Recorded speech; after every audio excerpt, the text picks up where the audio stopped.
Szent István. Ezüstpénz és templom. István több szempontból is első volt. Ő veretett először pénzt magyar földön, ő vetett ki először adót alatvalóira, ő adott ki először okleveleket és törvénykönyvet, és ő szervezte meg a hazai keresztény egyházat. Ezüst dénárját valószínűleg esztergomi pénzverdélyében készítették. A Magyar Királyságon kívül másutt is forgalomba került, például Skandináviában, lengyel, illetve német földön. Fennmaradt 2 törvénykönyve egyházi és világi törvényeket is tartalmazott. Rendelkeztek többek között a magántulajdon vagy az özvegyek és árvák védelméről. Elítélték a gyilkosságot és a szándékos tűzokozást. Segítették a vitézek és külföldről érkezett vendégek befogadását. Szabályozták a földesurak jogait, a szabadok és szolgák közötti házasságot. Szóltak a templomépítésről, a Szent Mise alatti helyes viselkedésről, de a boszorkányok és varázslók megbüntetéséről is. A magyarság a honfoglalás előtt már biztosan találkozott a kereszténységgel, ahogyan a zsidó és a muszlim vallással is, de egyik sem hagyott bennük mély nyomot. A 950-es években azonban megérkeztek magyar földre az első hittérítők. Az Erdélyi Gyula, Sarolt apja, bizánci ritusú papokat hívott Erdélybe, és családjával együtt megkeresztelkedett. A környék népének egy része is így tett, jelentős eredményt azonban nem értek el a görög papok.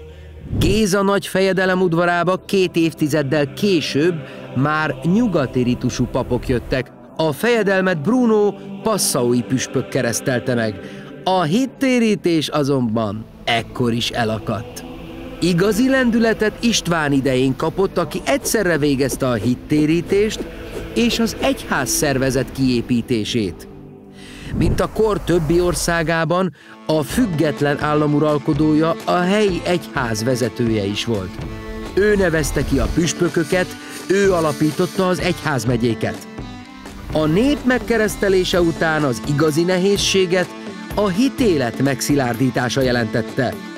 Ennek érdekében igyekezett az egész országot behálózó egyházi szervezetet kiépíteni. Első királyunk 2 érsekséget, az esztergomit és a kalocsait, és 8 püspökséget alapított. Az első főpapok közül többet név szerint is ismerünk. Domokos az esztergomi, Asrik a kalocsai érseki széket töltötte be elsőként. Boniper volt az első pécsi, Szent Gellért az első csanádi püspök. Az egyházmegyékkel együtt épült ki a plébánia hálózat. István törvényei alapján minden 10 falunak építenie kellett egy templomot. Egy-egy plébánia esetében ruhákról, oltártakarókról a királynak, papokról és könyvekről, a püspöknek, telekről, 2 szolgálóról és jószágokról a falvaknak kellett gondoskodniuk. Szintén törvény írta elő, hogy a tűzőrzőkön kívül mindenki menjen vasárnap templomba. Emellett a bencések is megjelentek a Magyar Királyság területén. Kezdetben vélhetően főleg külföldi szerzetesek lakták a Géza és István által alapított 5 monostort. Bakonybélben élt például Gizella királyné rokona Szent Günther, és egy darabig a Velencéből érkező Szent Gellért is. Ugyanebben az időben éltek a híres zoborhegyi remeteszentek, Szórád, András és Benedek. Szintén István építette ki a Hainburgtól Belgrádig tartó szentföldi zarándokút magyarországi szakaszát.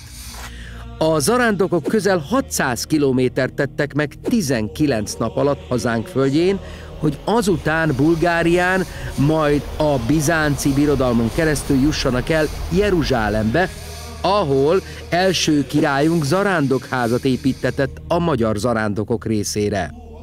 Egy francia szerzetes feljegyzése szerint mindenkinek igen biztos útviszonyokat biztosított az uralkodó. A Szentföldre igyekvő szerzeteseket pedig megajándékozta. A németekkel való béke kifejezetten jót tett a magyar állam fejlődésének. A tőlünk nyugatra fekvő birodalomnak több hatása is tetten érhető.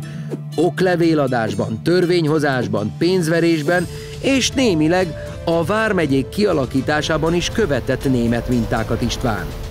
Érdemeiből azonban ez semmit sem von le. Megőrizte különállását, a német mintát egyedi módon alkalmazta a magyar viszonyokra. A Gizellával érkezett német lovagok pedig idővel mind beolvadtak a magyarságba. Olyan nemzetségek származtak tőlük, mint a babócsai, az orci vagy a rád.